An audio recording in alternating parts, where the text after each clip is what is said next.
Aujourd'hui dans l'histoire, Joseph Staline organise un plan pour s'en prendre aux Juifs et se débarrasser de Beria par la même occasion. Nous sommes le 13 janvier 1953. La Pravda publie un long article intitulé « Sous le masque des médecins universitaires, des espions tueurs et vicieux ».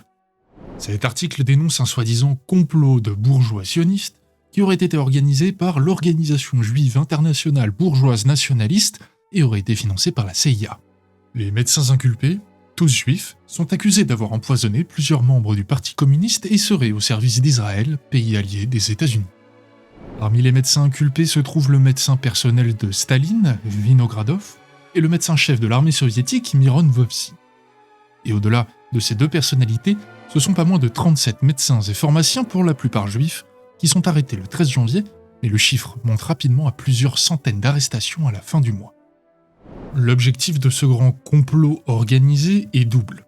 Premièrement, évincer Lavrenti Beria, le chef du NKVD, dont Staline se méfie de plus en plus.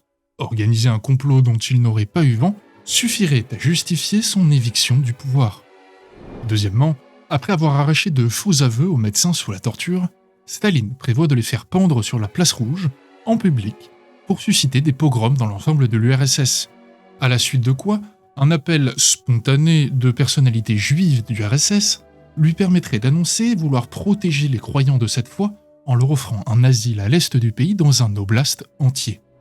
Mais tout s'arrête lorsque Staline meurt le 5 mars 1953 et son plan sera rapidement mis sous le tapis après une sobre réhabilitation des médecins, dont seuls 7 des 9 arrêtés initiaux auront survécu aux interrogatoires.